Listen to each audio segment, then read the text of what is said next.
Samajwadi party छोड़कर आने का मकसद मेरा एकदम साफ है। समाजवादी पार्टी के अंदर सिर्फ उन्हीं को देखा जाता है।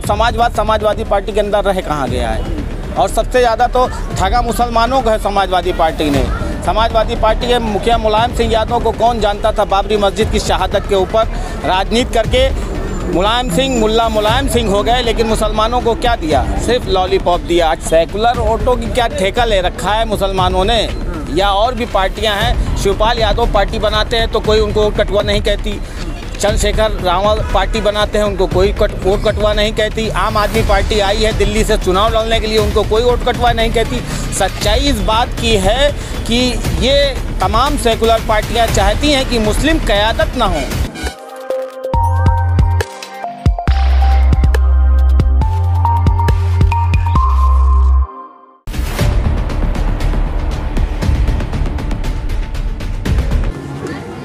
उत्तर प्रदेश 2022 चुनाव को लेकर हर पार्टी दमखम दिखाना शुरू कर चुकी है। AIMIM के कार्यकर्ता हैं, इनसे जानने की कोशिश करेंगे कि 2022 में कितना कमाल दिखा पाएगी AIMIM। क्या नाम हुआ आपका? शुएब आरसी राजू। आज जो है ओवैसी साहब की रैली हुई थी, क्या कहेंगे इस पर? आज ओवैसी साहब की रैली हुई। वंचित और शोषित समाज की रैली थी। तो आने वाले 2022 विधानसभा चुनाव को लेकर ये चुनाव की तैयारी थी, और इंशाअल्लाह ताला 2022 में ऑल इंडिया मजलिस इत्तेहादुल मुस्लिमीन बहुत अच्छा प्रदर्शन करेगी, क्योंकि पिछली बार से मुकाबले इस बार संगठन हमारे बहुत बेहतर हैं। ज़िले वाइज, विधानसभा वाइज। आपने वंचित और शोषित की बात कही, क्या वंचित और शोषित में सिर्फ मुसलमान आते हैं? नहीं, हमारे दलित भाई हैं, आदिवासी हैं, सभी कुछ हैं। और ऑल इंडिया मजलिस इत्तेहादुल मुस्लिमीन हर उस शख्स की आवाज़ उठाएगी, हर उस कौम की आवाज़ उठाएगी जिसके ऊपर जुल्म होगा, जाति होगी, सितम होगा, जिसको उसका अधिकार नहीं मिलेगा। मजलिस इत्तेहादुल मुस्लिमीन उन सारे लोगों के लिए हक की बात करेगी, आवाज़ उठाएगी। या सेकुलर वोटों को काटेगी?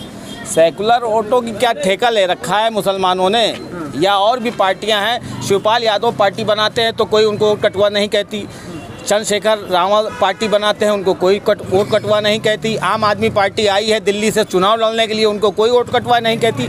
सच्चाई इस बात की है कि ये तमाम सेकुलर पार्टियां चाहती हैं कि मुस्लिम क़यादत ना हो। अगर मुस्लिम क़यादत खड़ी हो जाएगी उत्तर प्रदेश के अंदर, तो ये तमाम जो नाम नेहाद सेकुलर पार्टियां हैं, इनको ख़तरा है, और ये जान चुके हैं कि अब इनकी दाल नहीं गलने वाली है उत्तर प्रदेश के अंदर। और उत्तर प्रदेश का आवाम और उत्तर प्रदेश का मुसलमान और दलित अब मजलिस इत्तेहादुल मुस्लिमीन के साथ है, बैरिस्टर असदुद्दीन ओवैसी के साथ है। अच्छा, कहाँ से आते हैं? मुस्लिम का एक तबका आप ही के ऊपर आरोप लगाता है कि आप बीजेपी की बेटी हैं। बीजेपी के एजेंट हैं, साबित तो करें। बीजेपी का एजेंट हैं अगर असद ओवैसी, तो साबित तो करें।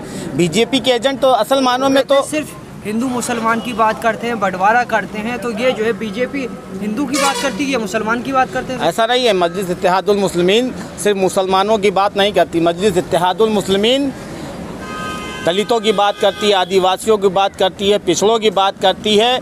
जिसके ऊपर जुल्म और जाति होती है, मजलिस इत्तेहादुल मुस्लिमीन उसकी बात करती है। सिर्फ हिंदू मुसलमान की बात नहीं करती। मजलिस इत्तेहादुल मुस्लिमीन संविधान की बात करती है। संविधान ने जो अधिकार दिए हैं इस देश के नागरिकों को, उस संविधान के दायरे में रहकर बात करती है मजलिस इत्तेहादुल मुस्लिमीन। आपने कहा कि आप जो है स्टेज पे कहा कि समाजवादी पार्टी छोड़ कर आए, समाजवादी पार्टी छोड़ के आने की क्या वजह थी? समाजवादी पार्टी छोड़कर आने का मकसद मेरा एकदम साफ है। समाजवादी पार्टी के अंदर सिर्फ उन्हीं को देखा जाता है। समाजवादी पार्टी के अंदर रह कहाँ गया है, और सबसे ज़्यादा तो ठगा मुसलमानों को है समाजवादी पार्टी ने। समाजवादी पार्टी के मुखिया मुलायम सिंह यादव को कौन जानता था बाबरी मस्जिद की शहादत के ऊपर।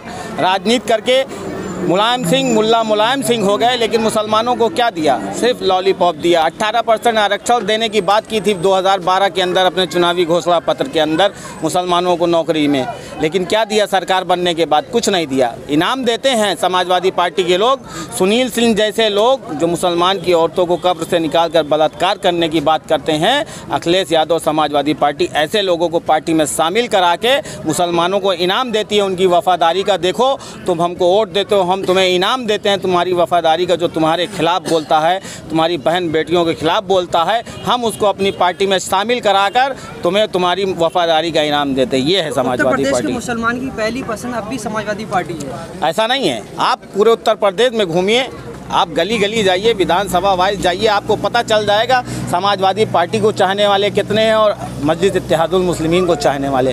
समाजवादी पार्टी की तारीफ़ वही मुसलमान करेगा जो समाजवादी पार्टी में राजनीति करता है या उसके परिवार के लोग राजनीति करते हैं, वही समाजवादी पार्टी की तारीफ़ करेगा। और सच्चा ईमान वाला मुसलमान होगा जो अपनी कौम की बात करेगा, अपनी समाज की बात करेगा, वो मस्जिद इत्तेहादुल मुस्लिमीन की बात आप करेगा। तो अयोध्या के नाम पे राजनीति कर रहे हैं। अयोध्या फैजाबाद कह रहे हैं, आप फैजाबाद कह रहे हैं लग रहा है अयोध्या। आपके ऊपर कि जब अयोध्या नाम रख दिया गया तो क्यों रिनेम करने की कोशिश की जा रही है मस्जिद? ऐसा है, देखिए, नाम बदलने से कुछ नहीं होता। फैज़ाबाद था, इतिहास में था, उसको कोई मिटा नहीं पाएगा। फैज़ाबाद था, आज भी हम फैज़ाबाद सिटी में रहते हैं तो फैज़ाबाद ही कहते हैं, हम अयोध्या तो कहते नहीं हैं। ज़िला अगर अयोध्या हो गया है कि ठीक है, चलिए, उत्तर प्रदेश के मुख्यमंत्री जी ने नाम बदलने के सिवा और कुछ नहीं किया है, नाम बदल दिया है।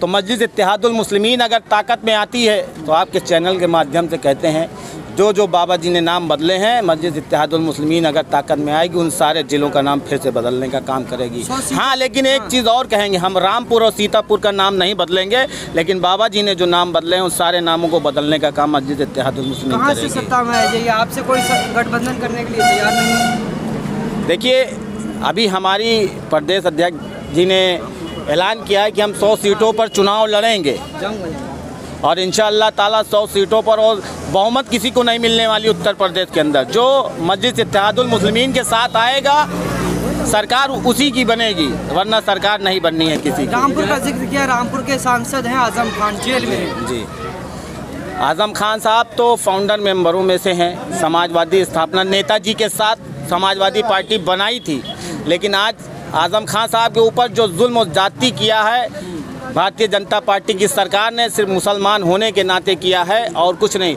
और समाजवादी पार्टी ने उनको भी इनाम दिया वफादारी का कि उनके ऊपर जब मुर्गी चोरी, बकरी चोरी और भैंस चोरी का मुकदमा लिखाया जा रहा था तो समाजवादी पार्टी के नेता अखिलेश यादव अपने एसी कमरे में बैठे थे। अगर यही किसी और के ऊपर मुकदमे लिखाए जाते, बकरी चोरी और इसके, तो सारे लोग सड़क के ऊपर होते। लेकिन मुसलमान थे आजम खान साहब, उनको इनाम मिला है समाजवादी पार्टी से वफादारी का। अच्छा, एक फ़ोटो अभी जो है कुछ दिन पहले वायरल हुआ था, मुरादाबाद के सांसद है ST हसन, वो खड़े होके जो है मेमोरेंडम दे रहे हैं और राम गोपाल यादव आराम से बैठे हुए हैं सोफे पे। अरे वो दिखाना चाहते हैं कि देखो, हम मालिक हैं, तुम नौकर हो।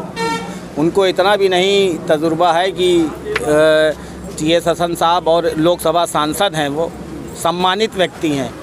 सम्मानित व्यक्ति के साथ साथ जिस कौम से वो आते हैं, उस कौम ने आपके नेता को, आपकी पार्टी को ज़मीन से उठाकर आसमान पर पहुंचा दिया।